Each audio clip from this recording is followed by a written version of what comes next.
Alright, this video is for Ahmed Shafaq. I'm sorry if I murdered your name. The first thing that I want to say right off the bat is that you really want to pay attention to your anatomy. The character here, the head seems a little bit too small. And then on top of that, the shoulders. So if I'm looking at the head here, the neck, and the shoulders here, you can see how it feels really, really off. Especially if I add in some wider shoulders, your shoulders are going to come out here. The other thing I was going to say is the pose, the stance of the character behind, holding the staff behind her.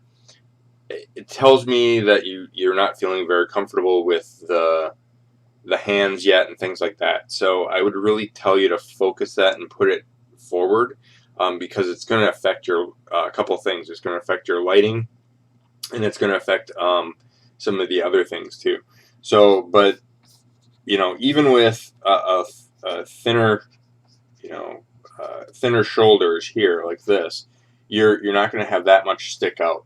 When you put your shoulders behind you, what's going to happen is they're going to really cut off, especially with the breasts hanging out like this. They're on the sides. They're really going to cut off that aspect.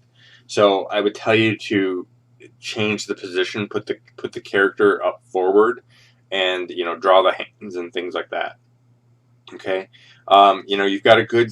The other thing is your contrapposto. So you've got your character, and I'm just going to move this to show you real quick here. But you've got your character, and if you look at the balance of your character, I'm going to just move this off to the side. You've got the good bend here, but you want to counterbalance that bend here with the shoulders too. So that's going to be another issue. And then by putting them behind your hands, it's just going to be kind of an uncomfortable thing. So I would say definitely to go in there and kind of play with that a little bit more. The other aspect is kind of your lighting. So the first thing I would say right off the bat is on your character here, you've got, I'm just going to create a new layer here. So on your character here, you've got a main light coming from here. This is this light, and it's coming this way. So this is good. This kind of shadow needs to be kind of pushed over a little bit more like that.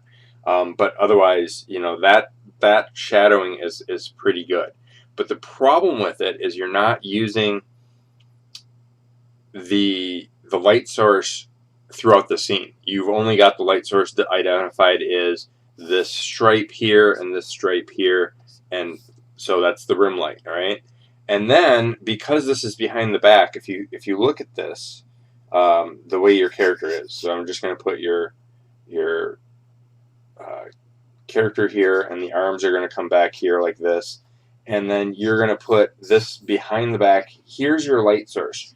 So you're going to get, I'll just put in the breast and the head. So you're going to get a lot of different information on the sides here, but because it's behind, you won't see that much. So your light source changes there as well. So what I would tell you to do is, if you're going to kind of use this as a kind of feature, if you're going to use this as a type of lighting source, the first thing I would say, let's add in that bright light around the corners, all right? And by doing that, the other thing is, let's make sure that bright light only comes from underneath. So a lot of this,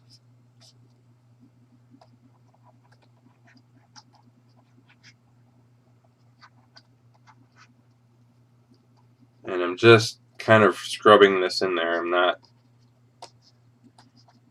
as you can see, by putting in some of that information here, all right, it gets you an opening to that lighting, to that character. The next thing is, you would have lighting here. You'd also have, because the lighting is so strong, you're also going to have lighting on the bottom of the boots here. So your boots are going to be fully lit, kind of in that light source here. However, the problem is you're not going to get a lot of this lighting here. This lighting here is going to push really dark shadows, like so, like so, and it's going to push the dark shadows like that. And then because it's pushed to the side and behind, you might even get a little bit of rim lighting in here, but not as much as you have. And then you're going to grab some of these darks. You're not going to get any rim lighting here, here. They're going to be falling in shadows. You know, the knee and that might even be completely gone.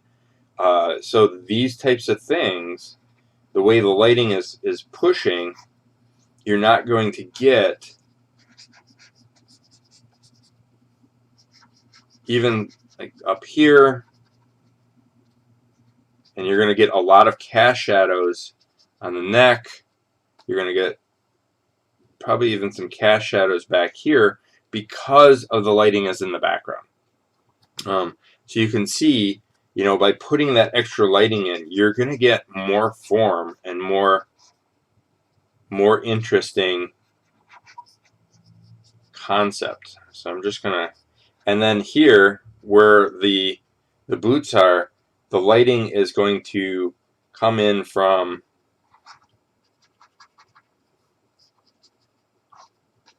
that one side. So that lighting is really going to push, and you might even get some darker light in here and here underneath the chin. And you wouldn't get this wouldn't be as bright in here. It would be a darker, and I'm just gonna maybe even, so you know, you need that to match the lighting. The next thing is that you've got this, you know, everything's very perfectly done. The clothing is skin tight and smooth. There's no wrinkles. There's no concept of how this character actually is. So you want to probably grab some of these darker wrinkles, especially where the joints bend, you know, around the knees, you know, things like that, and add in the little details that's going to sell this a little bit better. And then on top of that, you've got a light source here. So these crystals are, if this is a light source, then you want to define the light source and look for reference of like illuminated crystals. You want hard edges. You want that sharpness in there to show me that you're illuminating, the light source is coming off from here. All right, now I'm just grabbing some real quick whites in there and putting that in there, but you can already see how bright that is pushing it. And then on top of that, let's darken where the light's not coming from. So you might have some strong lights like that, and especially here, you probably would have some of the darks like so. Okay, and it's all dependent on how much light source is actually casting. All right, and then from there you might even push some of those highlights onto the side of the nose and things like that. Those would emphasize that a little bit more. So you need to work on the lighting situation as well. You know, between this and this, it's very subtle, but you're going to get a much more realistic piece going on with this particular thing. And then the other thing too is you're casting a strong light like this too. So you have to determine which is stronger and possibly even cross these shadows up depending on how, you know, what light source is the strongest one. Okay, and so you need to work on that as well. and like I said, this is a quick paint over, so it's not 100% accurate, but you can definitely tell. Let me just grab this here. You can definitely look at the two, and the lighting adds more emphasis. But I think a lot of the problem is because you put the character's arms behind the back, and with that happening, the position of the staff is also behind the back, so your lighting is off in that solution right there. All right, I hope that helps.